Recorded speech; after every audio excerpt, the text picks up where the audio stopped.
ভিডিওর শুরুতে সবাইকে জানাই শুভ দীপাবলি। জানি দীপাবলি অনেক দিন আগেই চলে গেছে, আমারই একটু ভিডিওটা এডিট করতে আর তোমাদের সঙ্গে শেয়ার করতে একটু লেট হয়ে গেল, ম্যানেজ করে নিও প্লিজ।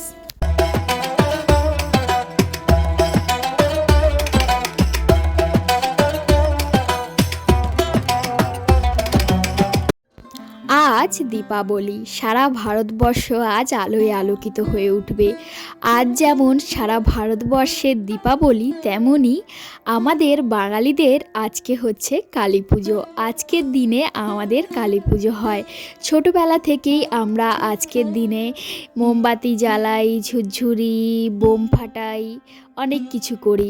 আর সেই সঙ্গে প্রতি মোড়ে মোড়ে প্রতিটা প্যান্ডেলে আমাদের কালী পুজো হয়। আমরা পুষ্পাঞ্জলি দিতে যাই মায়ের সঙ্গে। অবশ্য আমি কোনোদিনও দিতে যাইনি, মা যায় সারাদিন উপোস করে পুষ্পাঞ্জলি দিতে, আর আমি মায়ের সঙ্গে যেতাম। সেই ছোটোবেলা থেকেই কালী পুজো দেখে আসছি। ছোটোবেলায় যখন বাড়িতে ছিলাম, পাড়ার কিছু ছেলেপুলে ভাই বোনদের নিয়ে মাটি দিয়ে কালী মায়ের মূর্তি বানাতাম। তারপরে ছোটোখাটো একটা প্যান্ডেল বানিয়ে আমরা ঘরে ঘরে পুজো করতাম। সেই ঠাকুরের সামনেই আমরা মোমবাতি জ্বালাতাম, ঝুরঝুরি জ্বালাতাম, বাজি পোড়াতাম, অনেক আনন্দ করতাম। তারপরে আমার বিয়ে হয়ে গেল, আর এমন জায়গায় আমার বিয়ে হলো যে প্রত্যেক বছর কালী পুজোতে বাবার বাড়ি যাব সেটা হয়ে ওঠে না। আমার বাবার বাড়ি হচ্ছে দক্ষিণ 24 পরগনা জেলায়, আর আমার শ্বশুর বাড়ি হচ্ছে পূর্ব মেদিনীপুর জেলায়। দুটো জেলার পার্থক্য, আর তার সঙ্গে যেতে আসতেও পুরো একদিন অপেক্ষা করতে হয়। সেই কারণে সবসময় আর যাওয়া হয় না তো কি হলো, আমি এখানেই পুজো করি। এটা নিয়ে আমার দ্বিতীয় পুজো। আমি যখন আমার এই ইচ্ছের কথা আমার পরিবারের সবাইকে বললাম, আমার পরিবারের সবাই এক কথায় রাজি হয়েছিল। প্রথম বছর আমি নিজে হাতে ঠাকুর বানিয়েছিলাম, আমি আর আমার হাজব্যান্ড দুজনে মিলে ঠাকুর বানিয়েছিলাম। আর বাবা আমাদের কিছু পুজোর বাজার করে দিয়েছিল, সেই দিয়ে আমাদের প্রথম বছর পুজো শুরু। এটা হচ্ছে আমাদের দ্বিতীয় বছর। সেই কারণে আমার বাবা বাজার থেকে একটা বড় ঠাকুর এনে দিয়েছিল, আর আমার হাজব্যান্ড পুরো ঘরটাকে সুন্দর করে সাজিয়ে দিয়েছিল। আজ হচ্ছে কালী পুজোর দিন সকাল, ঠাকুরটা বাবা কালকে সন্ধ্যাতে এনেছিল। আর আজকে সকালে মায়ের মুখ খুললাম, দেখলাম মা কি সুন্দর দেখতে। যাই হোক, আমাদের মাকে তো তোমাদের দেখিয়েই দিলাম। পুরো ঘরটা এখনও আলপনা দেওয়া বাকি আছে। প্রথমেই তো তোমাদের দেখিয়েছিলাম ভিডিওর শুরুতে কিছু আলপনা, যেগুলো আমার বোন কালকে বিকেল থেকে আঁকা শুরু করে দিয়েছিল।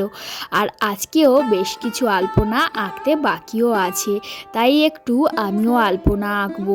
সেই কারণে তোমাদের সঙ্গে হয়তো আর সারাদিনের ভিডিও শেয়ারই করতে পারবো না, একদম তোমাদের সঙ্গে বিকেলেই দেখা হবে।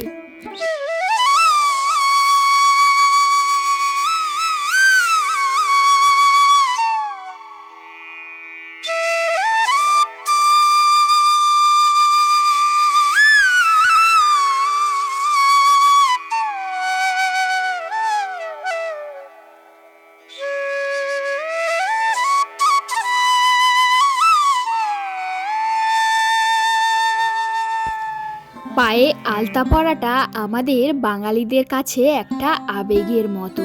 ছোটোবেলায় যখন মা কাকিমারা পায়ে আলতা পরতেন, তখন আমরাও আলতা পরতে বসে যেতাম। মায়েদের মতো অতটাও ভালোভাবে আলতা পরতে না পারলেও যতটুকু পারতাম পায়ে নিজেরাই চেষ্টা করতাম। বিভিন্ন রকমের কলাও সেখানে ব্যবহার করতাম আমরা, বিভিন্ন রকমের ডিজাইন করতাম পায়ে। এখন বড় হয়েছি, তাই ছোটোবেলার মতো অত আর ডিজাইন করতে ভালো লাগে না, কিন্তু পায়ে একটু আধটু আলতার ডিজাইন আমরা করে থাকি। আর আমরা আলতা কিন্তু মেয়ে থেকে বউ সবাই পরি। যাই হোক, এখন সন্ধে হয়ে গেছে, আর আমরা সবাই রেডি পুজো করার জন্য।